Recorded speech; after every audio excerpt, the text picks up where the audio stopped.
السلام علیکم ورحمۃ اللہ وبرکاتہ۔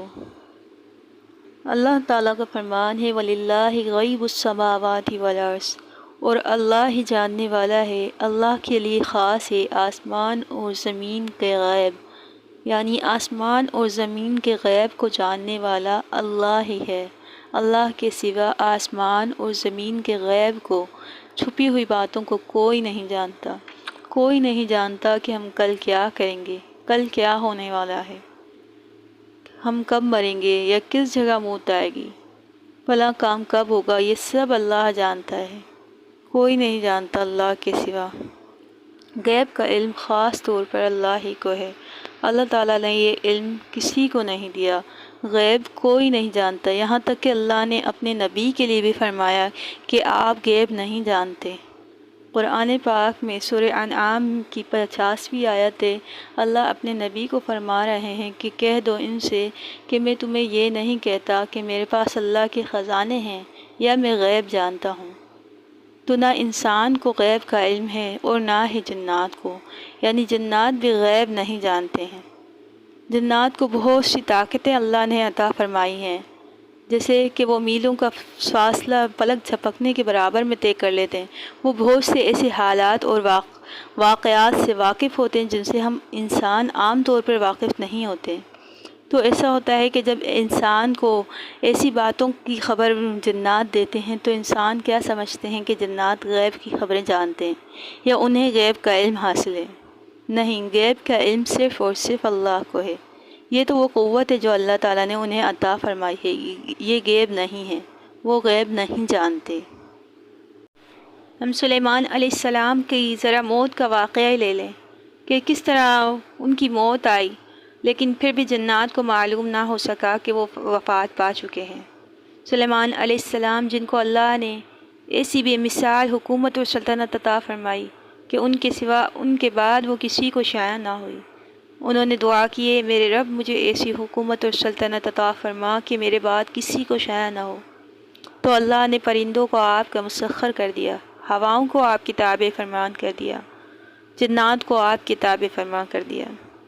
ایسی حکومت اللہ نے ان کو عطا فرمائی، لیکن ایسے عظیم بادشاہ کو بھی موت سے خلاصی نہیں ہوئی۔ موت تو ان کو بھی آئی اور وقت پر ہی آئی۔ حضرت سلیمان علیہ السلام نے بیت المقدس کی تعمیر کا کام جنات کو سونپا۔ جنات آپ کے حکم سے اس کی تعمیر میں دن رات لگے رہے، اور ان کی یہ مجال نہیں تھی کہ وہ سلیمان علیہ السلام کے حکم کو مانے نہیں، تو کام کرتے رہے۔ ابھی تعمیر مکمل ہی ہونے والی تھی کہ سیدنا سلیمان علیہ السلام کی موت کا پیغام اللہ کی طرف سے آ گیا۔ اب جنات جن کی طبیعت میں سرکشی تھی، اگر ان کو ذرا بھی معلوم ہو جاتا کہ سیدنا سلیمان علیہ السلام اب اس دنیا سے رخصت ہو چکے ہیں، اس دنیا سے جا چکے ہیں، تو وہ کیا کرتے؟ فوراً سے کام چھوڑ بیٹھتے اور بیت المقدس کی تعمیر کا کام ادھورا رہ جاتا۔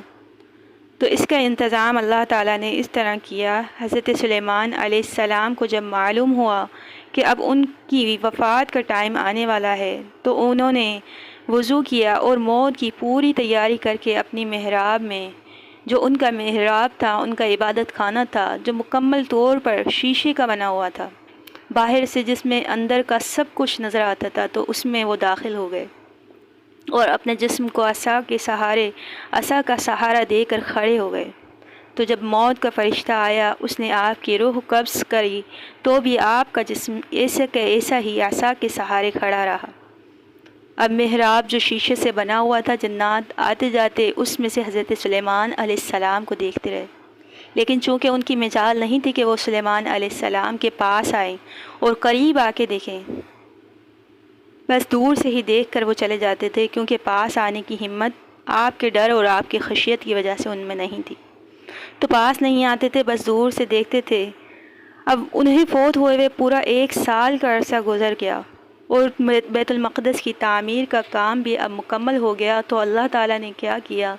اللہ تعالیٰ نے گھن کے کیڑے کو، جس کو ہماری زبان میں دیمک کہتے ہیں، اور اللہ تعالیٰ نے اس کو قرآن میں دابۃ الارض کہا ہے، تو اللہ تعالیٰ نے دیمک کو اس عصا پر مسلط کر دیا۔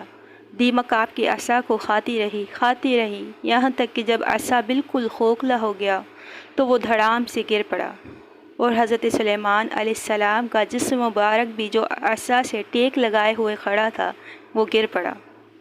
تب جنات کو معلوم ہوا کہ آپ تو فوت ہو چکے ہیں۔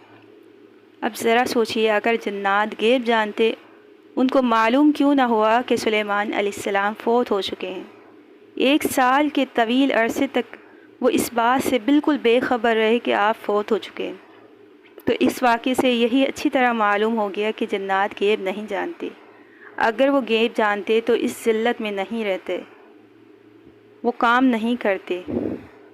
تو غیب کا جاننے والا صرف اور صرف اللہ ہے۔ ہمارا ایک مسلمان کا یہ عقیدہ ہونا چاہیے کہ اللہ کے سوا غیب کی خبر کوئی نہیں جانتا، اللہ جانتا ہے، اللہ ہی عالم الغیب والشہادہ ہے۔ السلام علیکم ورحمۃ اللہ وبرکاتہ۔